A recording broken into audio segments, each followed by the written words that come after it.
Welcome again to the fourth hall, which is called Ashot Yerkat.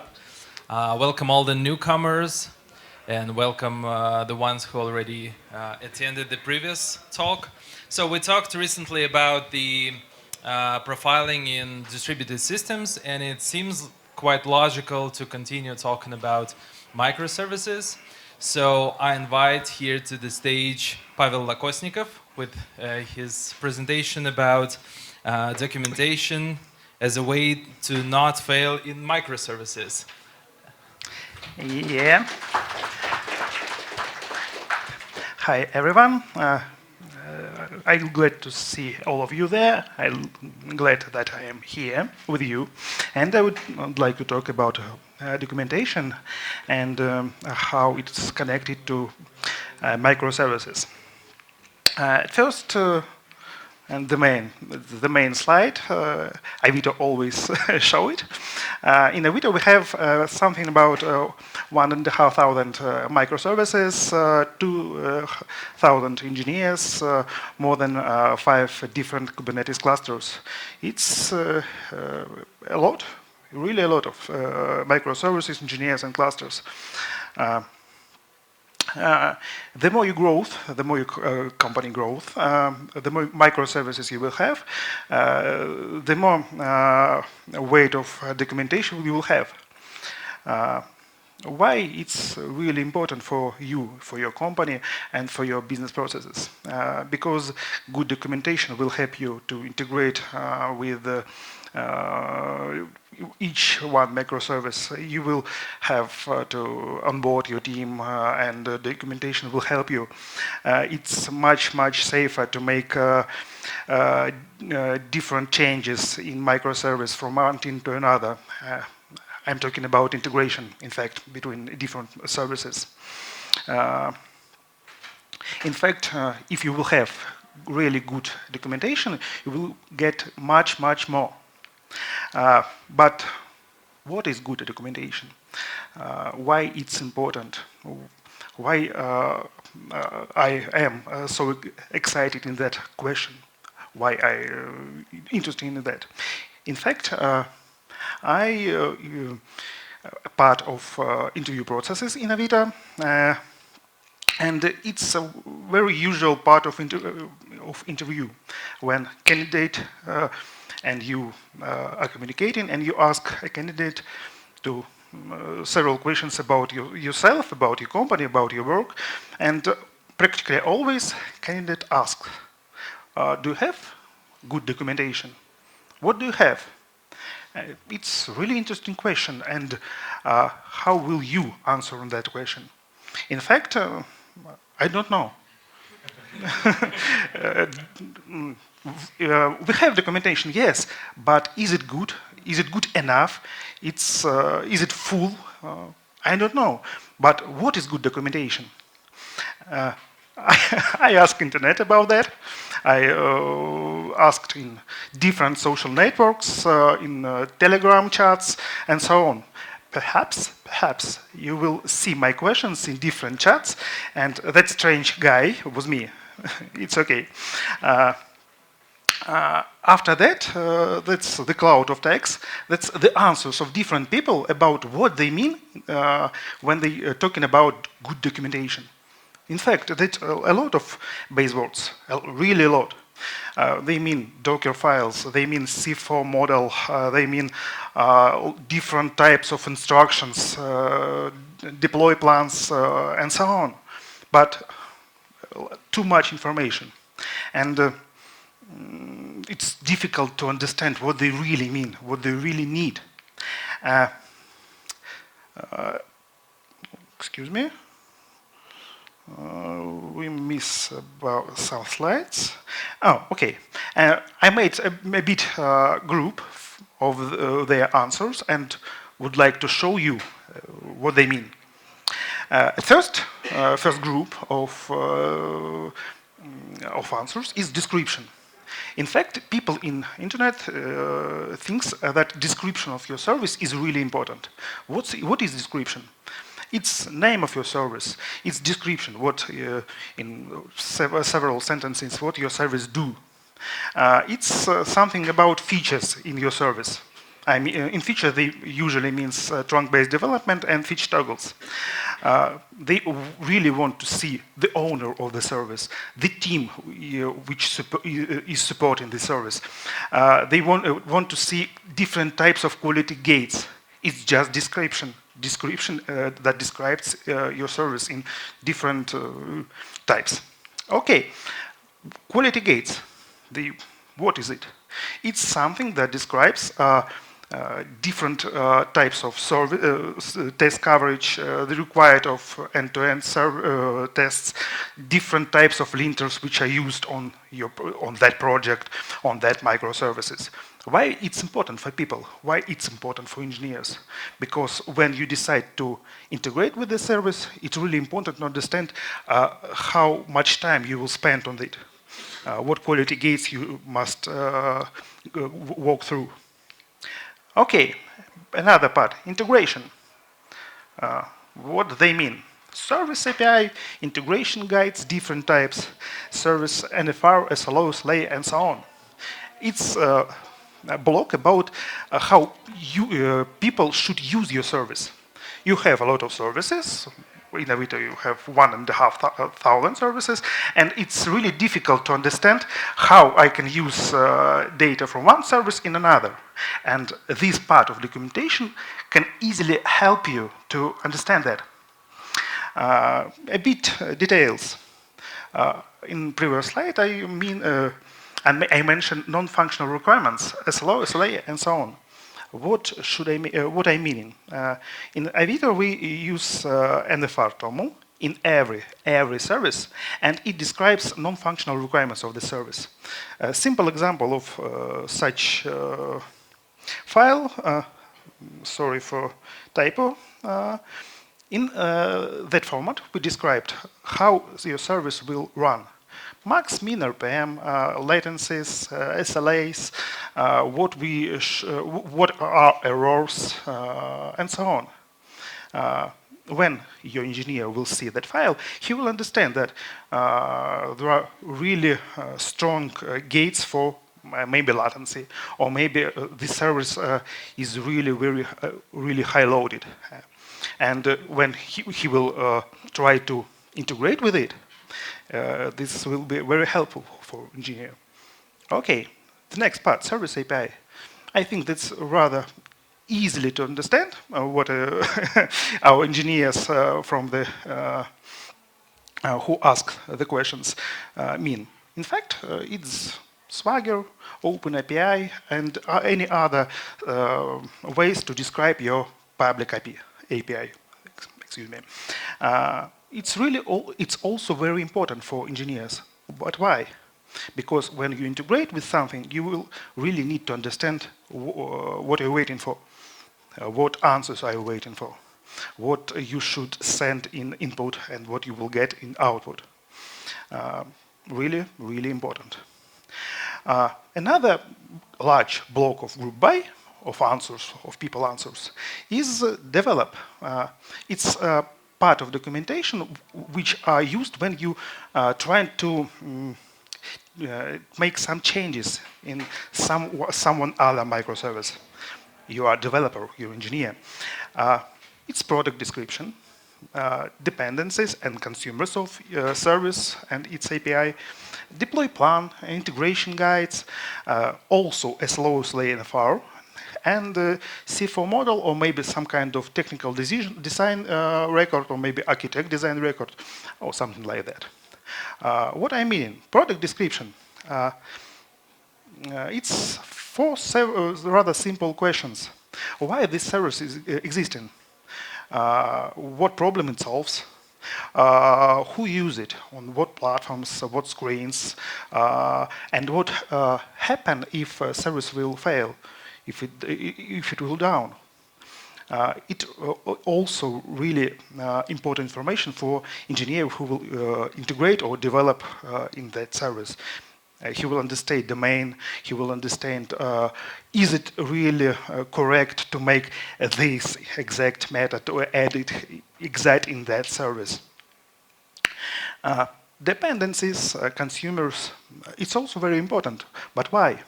When you see at your service, it's really important to understand uh, connection of this service to other service, to different storages, who is its consumer and data provider. It will help you to understand how you will troubleshoot it. If it really need to add some kind of dependency to that service, or maybe this dependency already added. It's really important to understand how will your service work after you add some other dependencies. How you will troubleshoot it. Really useful information. Okay, let's go on. The other part, deploy plan and rollback plan. It's also a group of answers of our questioned engineers. What they are waiting in such part of documentation? They wait rules and conditions of deploy. They wait places for deploy, different data centers, Kubernetes clusters, and so on. They want to see required resources for service run. How many CPUs or memory it's usually used. They want some description of troubleshooting of the service. What can goes wrong and how should engineer will fix it. Rules and conditions of deploy is also very important. For instance, we want to see deploy strategy, for instance. Is it simple, maybe canary, maybe gradual deploy? When engineer asks for places for deploy, he is going to see on which data centers it will deploy it, and how many replicas we will have, and so on. Another part is C4 model. It's not only about C4 model. It's also about different kind of architected decision records. In few sentences, C4 model is my favorite approach for architect visualization. It's a really helpful thing. If you don't use it, just give it a chance. And link below, go there, look a bit. Another part of documentation which users always want to see, it's part I called runtime. It's a block of documentation which shows us how a service is running right now. It's a lot of links to service observability. It's a list of releases. It's dependencies and consumers also, and how they work right now, metrics of consumers and dependencies. It's mostly rollback plan. Why rollback? Because I decide that service runtime is bad and I want to roll back. It's okay. It's a rather usual situation. Okay, service observability, part of documentation. You must have on your service links to logs. In Avito, it's usually links to Sentry or Kibana. You must have links to main service metrics. Usually, it's golden signals metrics such as saturation, such as RPM, latency, and so on. You must have links to trace if you have traces, and links to alerts. It's also part of runtime of your service. When I talk alerts, I would like to show a very similar file which in which we in Avito describes our alerts. It's just simple alert YAML file which is hosted on GitHub with service code. It's just simple list of triggers. It's description of what we should do if trigger will be triggered. It's pending interval. It's a list of teams who are responsible for that service, or maybe lists of duties and so on. why we usually place it with code? Because when you deploy your service, you also deploy the triggers. With new release, you will have new triggers. Very helpful, very easy, I think. Okay, next part, it's also part of documentation. It's part of our documentation, it's release lists. Every time in runtime, you will like to see what exact was released in that time. For instance, you see on your graphics, in your metrics, and see that there is some kind of anomaly. You would like to see what was released on that time, what diffs you have, what time of deploy strategy you have.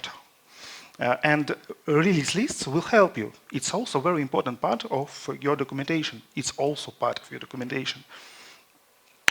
In Bitwords, what exactly we show? We have versions, we have service name, it's okay, it's simple. Also, name of release in Kubernetes cluster, it will help us for troubleshooting. Release strategy, mostly we released with canary, but sometimes it's just simple release. Time, of course time, the release engineer name, who released that service, we can ask about something about that release. And of course changelog, what was the diffs between two releases. It's all part of documentation. Documentation for your service. It's very important to do it all that documentation. Okay, but is it still a good documentation? Can we answer our candidate? Yes, we have documentation and it's good. Still no, I think. But why? Because if you will have such documentation, every service will have its own deploy plan, each own release list, not full with the whole releases, each own metrics in different types of buckets or maybe metric systems. For instance, some kind of metrics service will have in Graphite, some kind of in Prometheus, and so on. You have really a lot of ducks for each duck for your service. It's not, in fact, good. But if you will templatize it, make templates for it, your service will look something like that. It's your documentation. It's part of your service with links of release lists, owners, duties, current resources, schemas, libraries, securities, secrets of your service, and so on. Make UNIFY cut for your service. Just unify whole documentation you have in UNIFY way, in some kind of like that. It's our Avito way and our cut of our service. Benefits, why you should do that? You will have simple navigation. You can easily search information for any service. You have service register, just search info about service, look at it, and you will understand whole information in UNIFY way. Good search between services. I can easily switch from one service to another. I can walk through dependency and show a card of my service dependency on my service consumer. UNIFY user experience is also very important if we want to have large teams. Okay, I think that makes sense, but is it good documentation? Can we answer candidate, yeah, we have really good, very quality documentation? No, because it's not enough. You will have custom deploys. Yes, you will have one unified way to show it, but you will still have custom deploys. Different types of metrics, as I said earlier. Manual release list, if you will make it manual. Some guys will forget to add their releases in release lists. It's still not good, still not actual. It will be differ from one service to another. What should we do? You can automate it. Great unified deploy flow for all services. create different type of strategies, create different several type of strategies, several type of deploy plans, and you will unify whole deploys for all your services. They will deploy in one way. It's really important. It really you can easily do that, and all your developers will be grateful for you. You can unify metrics. Also very important. Just pretend you know the place where metrics of any service are suited. You just bring any service. Service layout, yes. Service for search, yes. Just with simple placeholders, you understand where you can see your metrics. In one place with one bucket. Cool. Also, is it still enough or not enough? Will we have good documentation? Can we answer our candidate? Yes, we have documentation, and it's really good. Still no. I talk a bit about swaggers and contracts of our service. And if we have just swaggers, just OpenAPI file, it's not enough. Because how can we be sure that it's actual? Documentation must be actual. If it is not, it's bad documentation. There is a simple approach, which is called contract first principles. If you will do that, you will have at first contract, your API file, and after that, you will generate both client and service part. Really important, and it must have part of good documentation. Without it, your API files will not be actual. Why it's important? Teams can deploy new features in parallel because you will show at first contract, and then they will run to different services and create both client and service. Teams will get exact what they want. Teams see the contract, they understand that it will get exact that answer. Code will be much more reliable. Codegen parts will help you to make code, to make service and clients on different types of languages. You can write on Python, Golang, PHP, and so on, just because you have Codegen part. You can reuse schemas. You can reuse different models. It's also very helpful. But we have some kind of limitations if we will just to try contract first. At first, it's really expensive. To make it at first time, it will spend you a lot of time. You should have some kind of standards for your API. For instance, you should have one way of naming models. You will have some kind of rules of URI naming, and so on. And you really must have some kind of contract validation system, because you must be sure that client and service don't have any manual changes in contracts, and they're generated files. That's okay. And let's go on. How we in Avito solve that, our approach. At first, we describe a new method in RPC YAML file in service, in our backend service, I mean. We describe input data, output data, and so on. And then we run Codegen, and we will get just generated handles, also okay. Then we first deploy our service. After first deploy on production, we register our new contracts, our new method, its input and output data in our contract service, another service. If we made some changes in already existing method, we will check if any are subscribers for this method, if we have backward compatibility. For instance, service, consumer, we can make such changes in our contract because our consumers don't read that fields. It's backward compatibility between service and client.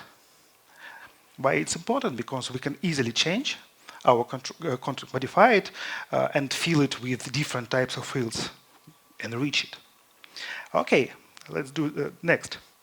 We have our consumer. Consumer also add RPC YAML of its client there.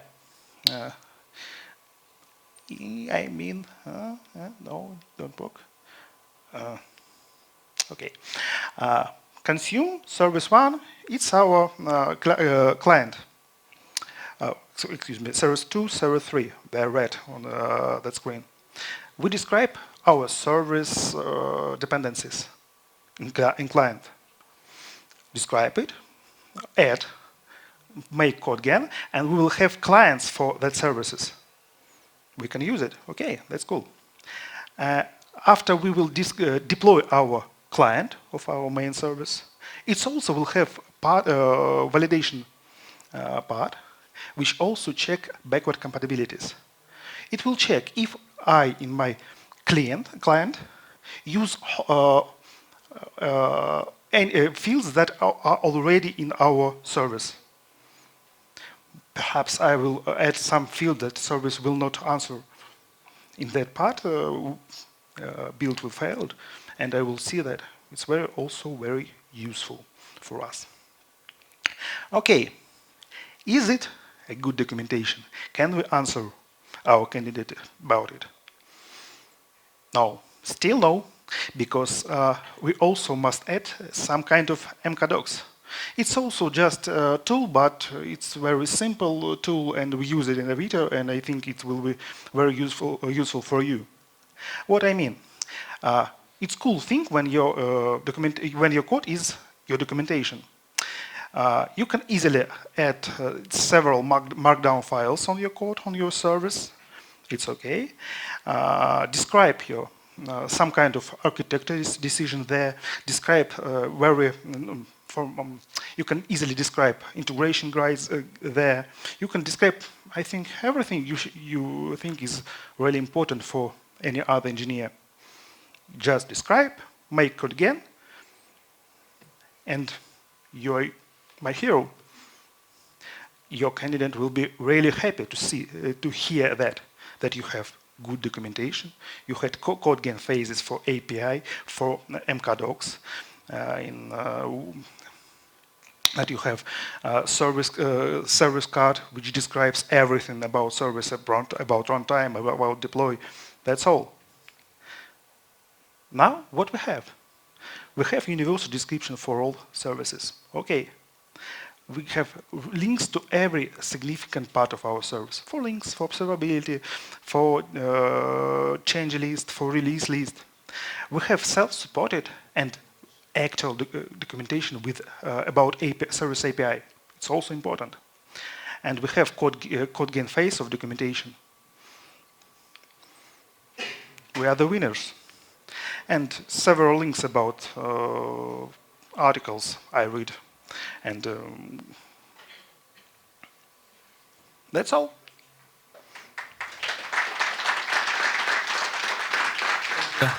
Thank you very much.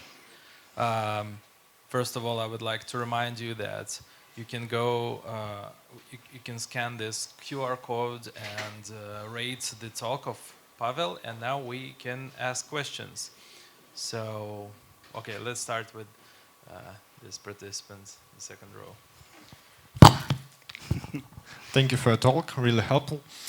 So my question is, what is a must-have for documentation? So where do you start and make sure it's at least fine, not good, but fine? And what is fast wins for documentation? How can you make it a lot better with just a few things? Thanks for question. At first, I really don't know what is good documentation and what candidates asked for. It was very unknown part of life for me. That's why I asked in different chats and make a lot of answers, really a lot. Someone thinks that code is the best documentation. Someone thinks that team lead is a good documentation. I really have such answer. Some guys think that if you have just Helm files, Helm directory in your service, it's enough. Some guys think that if you will just describe a deploy plan in your service, any kind of describe, for instance, maybe just make file, it's okay. I will read whole code. I will understand. Just tell me how can I deploy it. Guys think that's also enough. In Avito, we just try to get whole useful for engineering information in one place. It's our service dashboard with service card, service info, which describes every aspect of development circle. Okay. Oh my. Okay. We have one online question for now, and it's actually related to this. So, is your dashboard open sourced in some way? Right now it isn't, but there is cool enough open source decision. Backstage.io, just looked there. They also have not so good, but good enough a visualization of your documentation, and you will easily connect different types of links to your service, and will have search and so on. Backstage.io, just try. Okay, thank you. Next question. Okay, over there. Hello, thank you. Thank you very much. You mentioned a lot of interesting things, a lot of tools that you use, but I think you skipped some most interesting question, how to keep updated the high-level diagrams, your C4 diagrams, AJRs, TJRs. You just, in my opinion, you just do it once when you build your microservice from ground, and then it's outdated. How to keep it actual? Really good question. It's something about engineer culture and our culture. In our culture, every huge change you must describe with a technical design review or architect design record. You will add it one by one. If anyone wants to see why these changes were made, they just open mkdocs and see that. Just hire those people that can do it for you. Is it only one right answer? I don't know other answers because I don't know any really good tools for keep C4 model updated. But as I talked earlier, we have service map based on Istio, and we can easily show dependencies for a service, consumers for a service. It's always actual, but C4 model is updated manually. Yes. Yeah. Thank you. Thank you. Okay, over there. Thank you. Thank you for a great talk. I noticed that you mentioned that contract first approach helps to mitigate lots of hassle in development and supporting of applications. But I wanted to ask if you had a situation when, for example, you created a contract for provider and contract for consumer, and you mentioned fields which are used in consumer, and I suppose from this YAML file in consumer you will generate some typings, which will define which fields can be used. But if, for example, developers of a consumer service decide to abandon the usage of some fields, can the part of updating consumer YAML file be automated in this case? So basically the question is how to deprecate fields and stuff. For consumers. Yes, in fact, when you create a contract first system and you will create some kind of validation systems and you will really need some kind of storage for your contracts, you can easily do that because in one moment you understand that you really have understanding which field are used by which consumer. You understand that that field with the user ID is used by 1, 2, 3 consumers, only them. And they also describe only, it's really interesting part, just subset of whole contract. For instance, you will have user profile. It will can easily answer in user profile in user profile service. Get user method, and you will service will answer the user model, full user model. But our consumer need just user ID, name, and maybe email. Okay, our consumer will describe only that fields, only 3 fields. If you will have such approach, you can easily deprecate your fields because you know who used exact field. Yeah, that's a great answer. Thanks. But I wanted to like focus on a specific case when, for example, in your service in consumer, you at one point of time you display surname, yeah, and you will require a surname field. But I don't know, product decided that we don't need surname anymore, and this service don't need this surname field, and we eliminate it from client, but don't eliminate it from client contract. And do you have such cases? And if you have, how do you resolve them? If your consumer don't need some kind of field, you just delete it from contract, made Codegen again, and it will disappear from any model of in your service. That's easy. Yeah, but if it actually requires that field, how do you delete that? You go to the team lead of that service and say, okay, we are going to deprecate that field and we'll remove it in a week, so please don't use it anymore. How do you mitigate that? It's a bit different situation. You describe situation when a service owner decide that it won't show surname to its all consumers. It's okay, it can really happen. But if I want to deprecate any field, I understand who used exactly the field. I can contact with that persons because we have owners. For instance, we have a consumer. Consumer 1 is service, for instance, service search. Another consumer is some kind of cron. And we have, because we have good documentation, we understand who are responsible for that service. We understand who duty and easily contact with these people. Made tasks and boom. Well, that's actually a really interesting discussion. There are a lot of moving parts, but I think we can continue exactly this discussion a little bit later. And I would also like to take part in it, but let's give a chance to other participants to ask their questions. So we have some time to do that. Cool. Hello. Thank you for your topic. Avito has many services, microservices, and microservice architecture.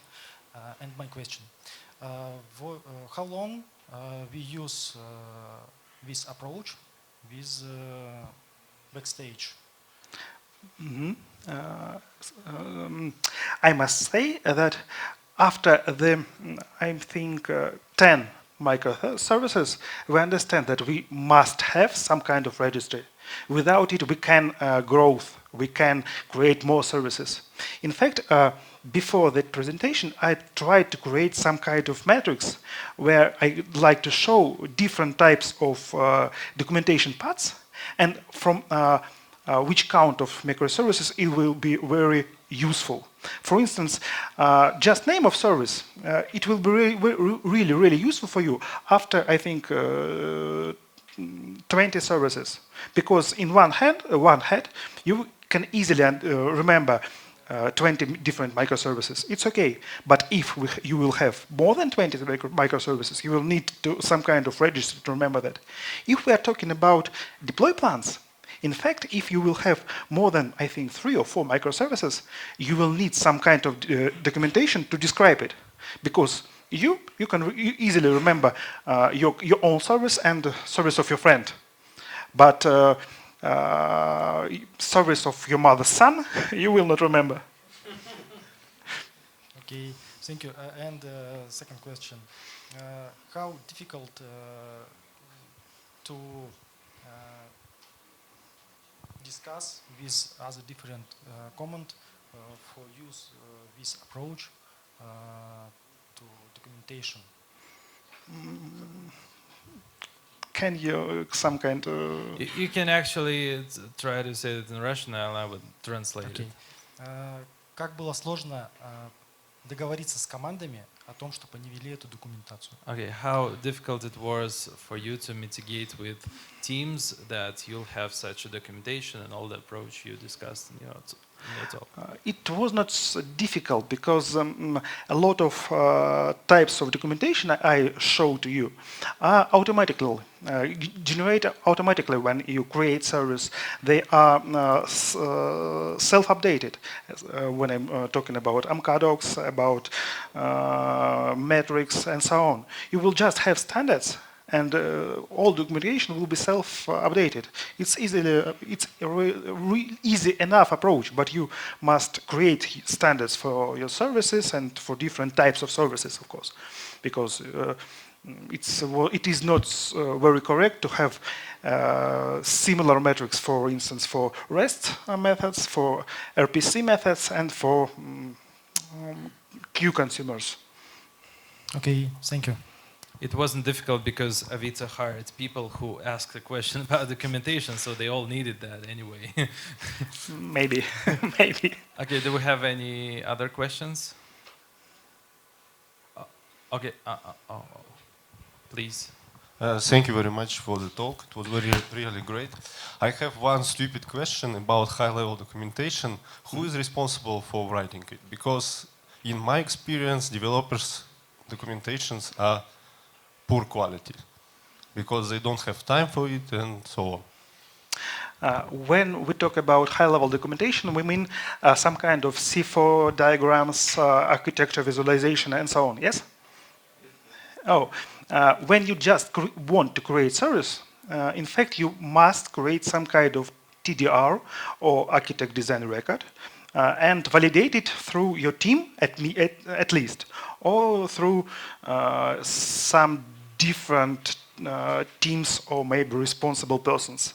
For instance, you wanted to create some kind of critical service. That's why you must validate it through me, maybe through our main architect, or maybe guys who are responsible for Avito reliability.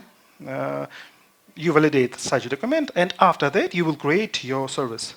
But I must say, it's a bit new approach for Avito because several years later, we don't do that. If you want to create your service, you just create it and you don't have any C4 models. Right now, we understand our mistake and made some changes in our processes. It is the responsibility of team lead or developer who will create the service, but he needs to ask everybody in the team about what it must be. Yeah? Yes, but not everybody. It's some kind of agile approach, because if you just create a very similar, very simple change, or maybe just a very small service, why you should ask everyone? You must ask anybody. Okay. Just to validate that you are not creating some stupid mistakes. Okay, thank you very much.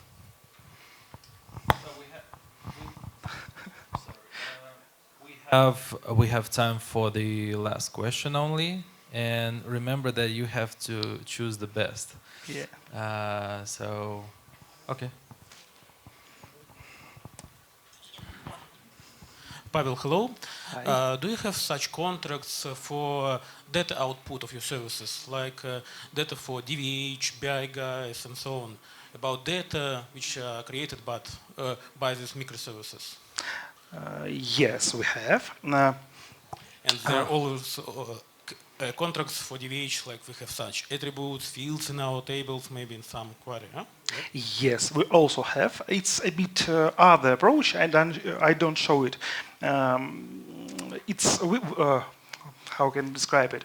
Okay, we have a special back office system for our data events.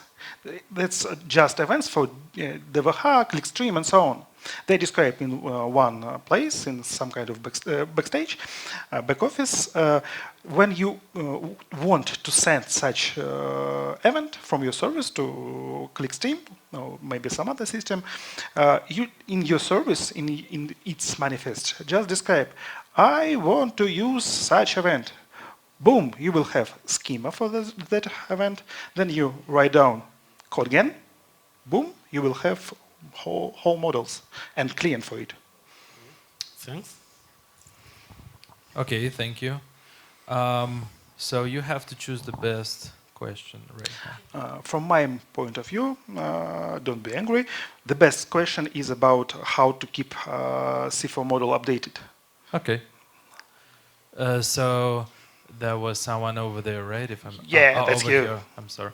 Okay, so then you are given a present, and we also have a present for you, Pavel. Wow. Right? Oh no, we don't. Yeah! Okay. Thank you very much. Applause. Are you present?